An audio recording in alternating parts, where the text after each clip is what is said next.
Coba renungkan, kalau sunnah yang kita amalkan selama ini bukan dari Nabi, salat yang kita kerjakan, zakat yang kita tunaikan, bahkan haji yang kita laksanakan, semuanya hanyalah produk sejarah manusia. Inilah klaim yang berani dilontarkan Mahmud Abu Rayah di abad ke-20.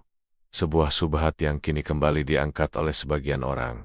Benarkah sunnah bukan dari Nabi, ataukah justru syubhat inilah yang keliru? Dalam kehidupan seorang Muslim, Al-Quran dan sunnah Nabi ibarat dua pilar utama. Tanpa keduanya, agama ini akan kehilangan fondasi. Namun sejak dahulu, selalu ada pihak yang berusaha meruntuhkan salah satunya, dan sasaran yang paling sering digugat adalah sunnah. Pertanyaannya bukan lagi sekadar, apakah hadis ini sahih atau dhaif, melainkan lebih jauh.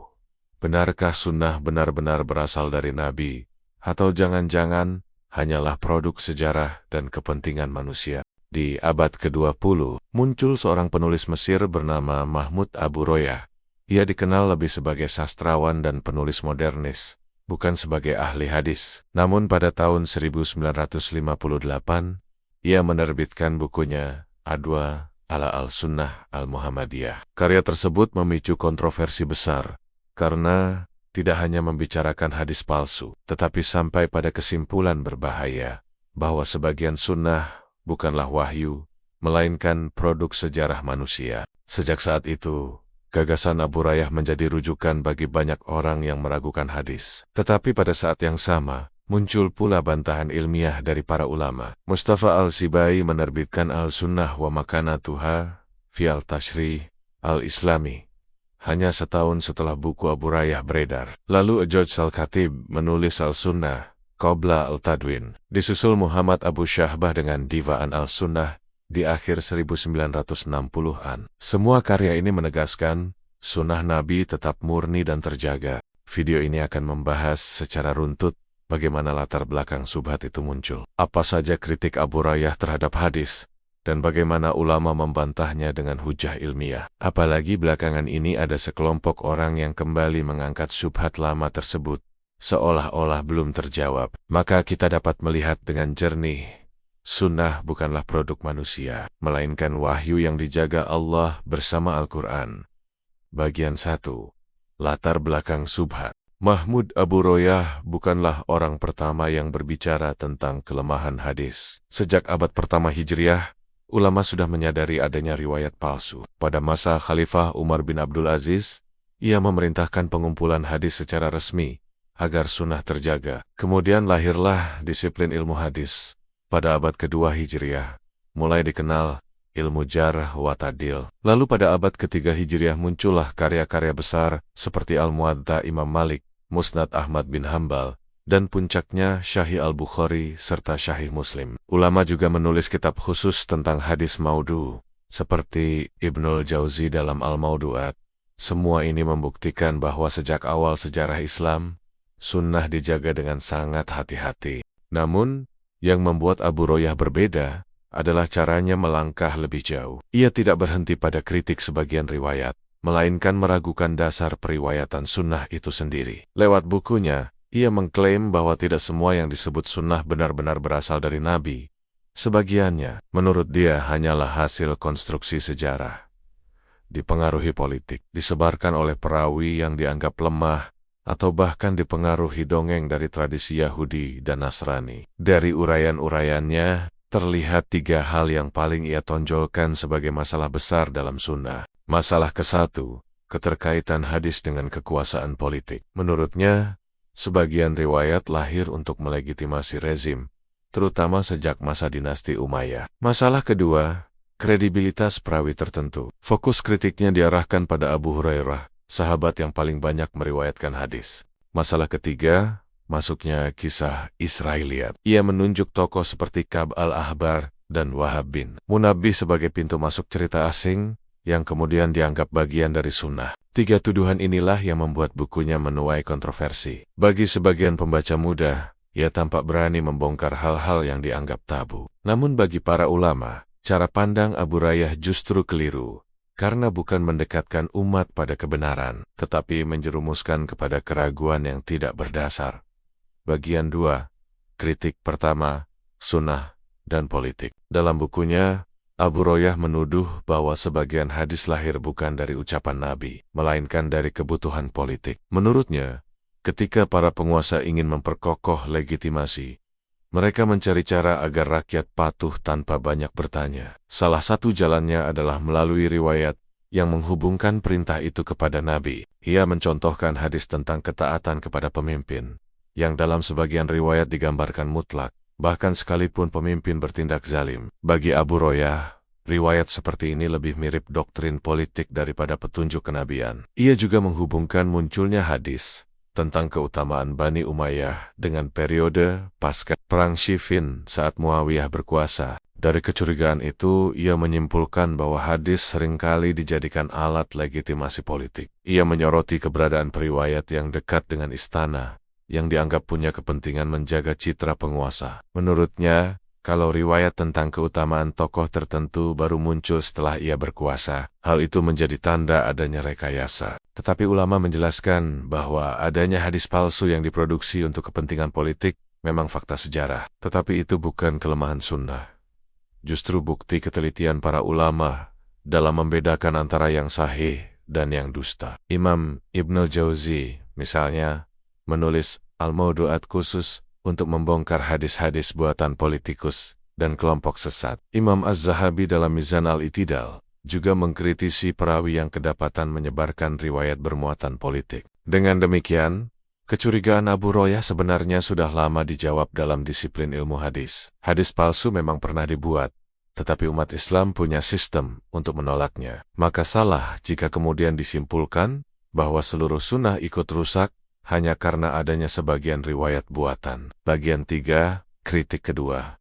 Abu Hurairah. Sorotan kedua yang diangkat Abu Hurairah adalah tentang sahabat Nabi yang paling banyak meriwayatkan hadis, yaitu Abu Hurairah radhiyallahu anhu. Ia menilai jumlah riwayat yang dinisbatkan kepadanya terlalu besar, yaitu lebih dari 5.000 hadis. Padahal, ia baru masuk Islam sekitar 3 tahun sebelum Nabi wafat. Bagi Abu Hurairah, hal ini adalah sebuah kejanggalan. Ia membandingkan dengan sahabat-sahabat utama seperti Abu Bakar, Umar, Utsman, dan Ali, yang meriwayatkan hadis jauh lebih sedikit. Dari sinilah ia menyimpulkan ada sesuatu yang tidak wajar dalam periwayatan Abu Hurairah. Ia juga mengutip sejumlah pernyataan yang tampak menegur Abu Hurairah. Umar bin Khattab misalnya, pernah memperingatkannya agar tidak terlalu banyak meriwayatkan. Aisyah radhiyallahu anha juga pernah menolak riwayat yang dinisbatkan kepadanya tentang kesialan pada perempuan, rumah, dan hewan, dan menegaskan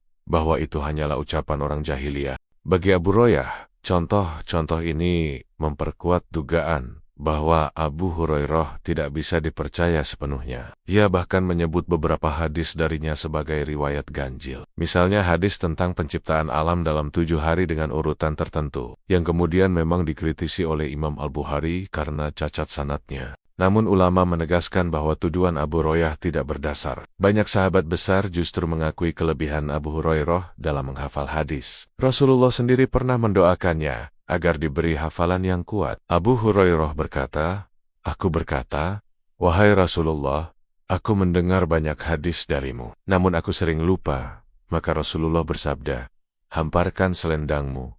Lalu aku pun menghamparkannya. Beliau menimba dengan kedua tangannya, lalu menuangkannya ke dalam selendangku. Setelah itu beliau bersabda, "Kumpulkan ke dadamu." Maka sejak itu aku tidak pernah lupa lagi sedikit pun dari hadis Nabi. Selain doa Nabi, sejumlah sahabat juga memuji kekuatan hafalannya. Ibnu Umar radhiyallahu anhu berkata, "Wahai Abu Hurairah, engkau adalah orang yang paling banyak menghafal hadis Rasulullah di kalangan kami." Ibnu Abbas radhiyallahu anhu bahkan menegaskan, "Aku tidak melihat seseorang yang lebih menghafal hadis Rasulullah daripada Abu Hurairah." Inilah bukti bahwa Abu Hurairah bukan sosok sembarangan. Beliau diakui kelebihannya oleh sahabat besar, didoakan Nabi secara khusus, dan diabadikan oleh para ulama hadis sebagai salah satu perawi utama dalam menjaga sunnah. Adapun teguran dari Umar dan Aisyah bukanlah tuduhan dusta, melainkan bentuk kehati-hatian. Sebab pada masa itu, jumlah riwayat masih sedikit, dan para sahabat ingin menjaga agar tidak bercampur dengan perkataan biasa. Buktinya, Imam Bukhari, Muslim, Ahmad, dan seluruh ulama besar menerima riwayat Abu Hurairah dalam jumlah besar, dan menjadikannya hujjah dalam hukum Islam. Dengan demikian, kritik Abu Royah terhadap Abu Hurairah hanyalah melihat dari satu sisi yang sempit, tanpa memahami penjelasan para ulama hadis. Bagian 4. Kritik ketiga. Israiliyat. Kritik berikutnya yang dibawa Abu Royah adalah tentang masuknya Israiliyat ke dalam tradisi Islam. Israiliyat adalah kisah-kisah yang berasal dari tradisi Yahudi dan Nasrani, biasanya menceritakan sejarah para nabi terdahulu, surga dan neraka, atau kisah-kisah gaib. Sebagian di antaranya disampaikan oleh tokoh-tokoh yang masuk Islam dari kalangan ahli kitab. Abu Royah menuduh, melalui pintu ini, banyak dongeng asing yang akhirnya dianggap sebagai hadis. Tokoh yang sering ia sebut adalah Ka'b al-Ahbar, seorang Yahudi Yaman yang masuk Islam pada masa Umar bin Khattab. Ka'b dikenal gemar mengisahkan cerita dari Taurat. Selain itu ada Wahb bin Munabbih, seorang tabi'i yang banyak meriwayatkan kisah Israiliyat. Sebagai contoh, Abu Royah menunjuk hadis tentang tinggi Nabi Adam mencapai 60 hasta. Menurutnya, riwayat ini mirip dengan kisah Yahudi dalam literatur Midrash. Ia juga menyinggung hadis tentang Dajjal bermata satu, yang baginya mirip gambaran antikristus dalam tradisi Kristen. Lebih jauh lagi, ia menuduh bahwa sebagian penguasa, seperti Muawiyah bin Abi Sufyan, sengaja memberi ruang bagi Ka'b al-Ahbar untuk bercerita. Hal ini dianggapnya bukti bahwa Israiliyat tidak hanya masuk lewat individu, tetapi juga dilegitimasi oleh otoritas politik. Tetapi ulama menegaskan, kehadiran Israiliyat memang diakui, namun posisinya jelas dibedakan dari hadis. Nabi sendiri melarang umat Islam menjadikan kitab ahli kitab sebagai pedoman hukum, meski boleh diceritakan selama tidak diyakini benar atau salah. Para sahabat seperti Ibnu Abbas juga berkata, ceritakanlah dari Bani Israel, tidak mengapa, tapi jangan kalian benarkan dan jangan kalian dustakan. Artinya, cerita Israiliyat memang beredar, tetapi ulama tidak pernah mencampur adukannya dengan hadis sahih. Kitab-kitab tafsir dan sejarah mencatat kisah Israiliyat sebagai informasi tambahan, bukan sebagai sumber hukum. Bahkan para ulama hadis mengkritisi tokoh yang berlebihan meriwayatkannya, sehingga umat tahu batas antara wahyu dan dongeng. Dengan demikian, tuduhan Abu Royah bahwa sunnah terkontaminasi Israiliyat tidak berdasar. Israiliyat memang ada, tapi posisinya sudah lama dibatasi dan tidak mengurangi kemurnian sunnah Nabi. Bagian kelima, reaksi ulama dan kekuatan sistem hadis. Buku Atwa ala As-Sunnah Al-Muhammadiyah yang terbit tahun 1958 segera menuai kecaman. Ulama Al-Azhar menilai isinya berbahaya dan majalah resmi Al-Azhar pada tahun 1961 menyebutnya menyesatkan. Sejumlah toko buku menolak menjualnya, dan banyak tokoh menuding Abu Royah terpengaruh orientalis. Namun bantahan tidak berhenti pada fatwa. Sejumlah ulama menulis karya ilmiah untuk menjawab syubhat itu. Mustafa Al-Sibai menerbitkan As-Sunnah wa Makanatuha fil Tashri' al-Islami, menegaskan kedudukan sunnah sebagai sumber hukum. Ajoj Al-Khatib menulis As-Sunnah Qabla Al-Tadwin, membantah klaim sunnah baru ditulis setelah abad kedua. Muhammad Abu Syahbah menyusun Difa As-Sunnah, membongkar kelemahan metodologi Abu Royah dan orientalis. Pandangan senada datang dari ulama dunia Islam. Ahmad Muhammad Syakir di Mesir menolak keras pengaruh orientalis yang melemahkan hadis. Bin Baz di Saudi menegaskan kewajiban menerima hadis sahih, dan Al-Albani mengingatkan bahaya tokoh modern yang meragukan sunnah. Ulama India Pakistan seperti Abul Hasan An-Nadwi pun menilai subhat ini sebagai penyakit pemikiran modern yang diwarisi dari orientalis.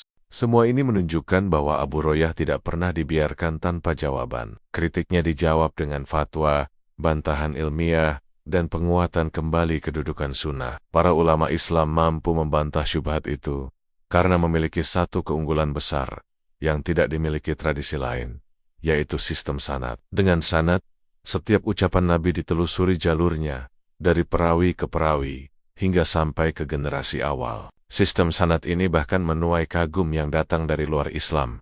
Bernard Lewis dalam bukunya The Muslim Discovery of Europe menulis bahwa tidak ada tradisi sejarah di dunia yang setara dengan sistem sanad umat Islam. Ia menggambarkan bagaimana setiap hadis tidak hanya dicatat teksnya, tetapi juga dilacak siapa perawinya, siapa gurunya, bahkan reputasi moralnya. Inilah metode verifikasi yang membuat transmisi sunnah jauh lebih ketat dibandingkan tradisi sejarah Yunani, Romawi, maupun tradisi gereja abad pertengahan. Tradisi lain biasanya hanya mencatat peristiwa tanpa menyebut siapa perantara yang menyampaikannya. Sejarah Yunani dan Romawi sering mencampur fakta dengan mitos. Penulisan Injil tidak menggunakan rantai sanad. Sementara tradisi Hindu, Buddha, atau Cina lebih bersifat legenda yang diwariskan. Tidak ada satupun yang meneliti kehidupan, akhlak, dan hafalan para perawi sebagaimana dilakukan ulama Islam. Karena itu, Orientalis sekalipun mengakui sistem sanad adalah fenomena unik, sebuah silsilah emas yang tidak tertandingi oleh peradaban manapun. Bagian 6, penutup. Dari seluruh perjalanan ini jelaslah, apa yang dilakukan Mahmud Abu Royah bukanlah kritik ilmiah untuk mendekatkan umat kepada kebenaran, melainkan subhat yang membuka pintu keraguan. Ia menunjuk sebagian riwayat ganjil, lalu menuduh seolah seluruh sunnah tercemar. Padahal sejak berabad-abad lalu, ulama sudah memilah mana hadis sahih, mana yang palsu, dan mana yang hanya sekadar kisah Israeliat. Sunnah Nabi bukan produk politik, bukan pula hasil dongeng, tetapi bagian dari wahyu yang Allah jaga bersama Al-Quran. Tanpa sunnah, kita tidak akan tahu tata cara sholat, zakat, puasa, atau haji. Bahkan memahami Al-Quran pun tidak mungkin sempurna tanpa penjelasan sunnah. Apa yang terjadi pada abad ke-20 hanya mengulang pola lama. Ada yang berusaha melemahkan hadis, lalu muncul ulama yang membantahnya dengan hujah yang lebih kuat. Dari sini kita belajar bahwa syubhat akan selalu ada, tetapi jawabannya pun selalu disediakan oleh Allah melalui para pewaris ilmu Nabi. Kalau klaim Abu Royah itu benar, apa jadinya agama ini? Salat tidak punya bentuk, zakat tidak jelas nisabnya, haji tidak ada tuntunannya, bahkan janji Allah menjaga wahyunya pun seakan runtuh. Itu artinya, Islam akan kehilangan fondasinya, sama seperti agama-agama lain yang kitab sucinya hilang otentisitasnya. Tapi kenyataannya, klaim itu salah. Sunnah tetap terjaga. Hadis palsu memang pernah muncul, riwayat ganjil memang ada, tapi semua itu justru membuktikan kehebatan ilmu hadis. Ulama telah memilah mana yang sahih dan mana yang palsu, sehingga warisan Nabi tetap bersih sampai hari ini. Rasulullah sendiri sudah memberi pesan yang tegas, "Aku tinggalkan untuk kalian dua perkara. Kalian tidak akan tersesat selama berpegang teguh kepada keduanya, kitab Allah dan sunnah Nabi-Nya." Inilah pegangan kita. Selama umat berpegang pada Al-Quran dan sunnah, subhat apapun tidak akan mampu menggoyahkan agama ini. Sunnah Nabi adalah wahyu yang terjaga, dan kebenarannya akan tetap abadi. Namun sejarah Abu Royah memberi pelajaran penting. Jangan mudah terkecoh oleh orang yang bukan ahli hadis, tetapi berani mengkritisi ilmu hadis. Karena ilmu yang kokoh tidak bisa diukur dengan spekulasi, melainkan dengan disiplin, sanad, dan amanah ulama yang menjaga sunnah sejak generasi pertama.